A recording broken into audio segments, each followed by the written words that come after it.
So I was thinking this morning, laying in bed, casually as I normally do, about the problem of suffering and why there's suffering in this world. And it's a question that I've wrestled with my whole life.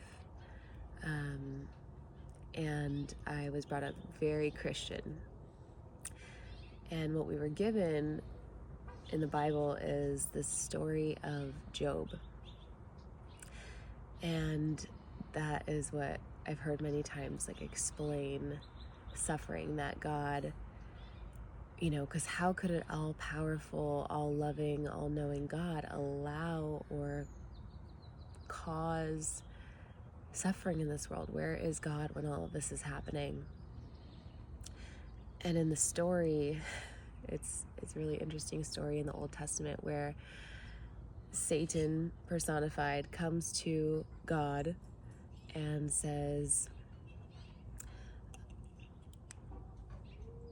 he says, what about, show me one who will not betray you, God. Show me one human who will not betray you. And God goes, well, look at my guy Job here. He's a devoted,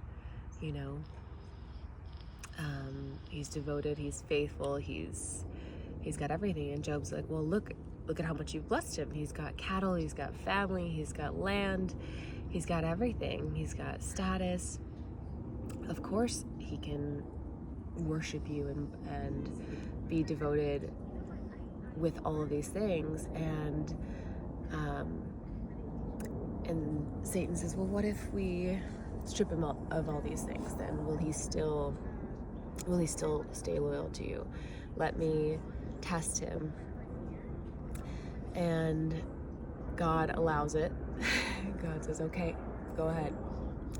And through a series of catastrophes in Job's life, he loses everything. His farm burns, his family dies, and he is just in complete agony, complete suffering. And he's sitting there in the ashes of his life. And he doesn't cry out, why God? But the whole point of that, me thinking of that, was this personification of like Satan and God, right? That like Satan and God are these singular entities. And this whole question of duality came up for me, because this is like my understanding now, is that in all of the world and all of life, there is the yin and the yang, the contrast that is needed in this life, and that God is not a singular entity. God is all of us. God is in every bit of life, living and non-living, throughout the entire multiverse. Is the fabric of reality, the love, the source energy, the love that is in everything, the heartbeat of everything. And with that, we are all sacred divine creators. And with this also notion of duality in this world, we can only speak for this world that we know of, that there is light, there is dark, there is contrast in every aspect of the sphere, the whole yin yang, like in every point there is its perfect contrast. And what's encouraging to know is that we are the creators of our reality, and we can choose. And if there was only light, if there was only love, I got this image of like a noble white steed knight on a hill, like shining, and it's all quiet on the Western Front. It is perfectly calm and peaceful, and there's no contrast to show like the valiance of this light.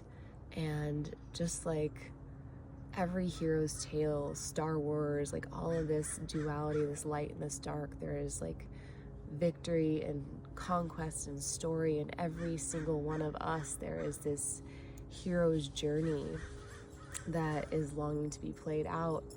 And if we allow it, if we understand that we are all these creators, we are all one of the same, we are all fractals of God consciousness, then we realize that we have the ability to create anything and everything, and that this duality exists because of us.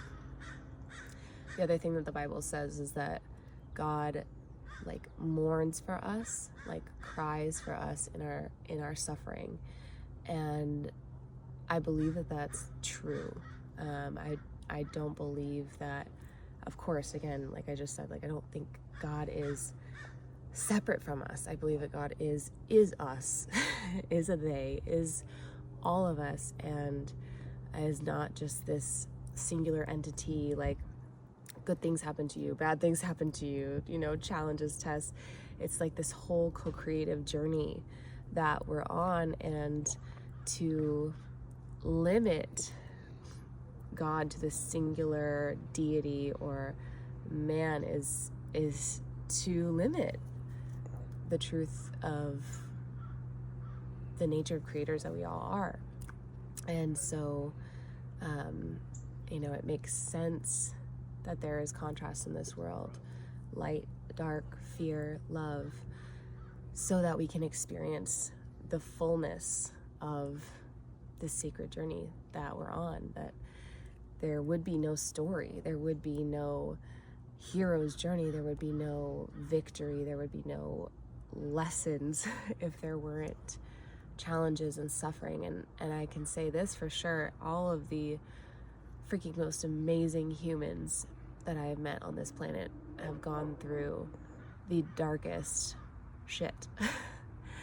And none of us in this hero's journey, in this earth body, are exempt from suffering. It touches all of us. And that's part of it. That's part of the journey, is the ability to experience the lowest lows and the highest highs, and have the freedom to create it all, choose it all, live it all, and experience it all. But when we can step back and possibly one day remember that we are more than this physical body, that this is just one lifetime that we get to embrace all of the challenges, all of the darkness, all of the suffering, because it can create so much light, so much joy, so much beauty, so much peace, that you wouldn't know the levels of those things if you hadn't gone through the darkness.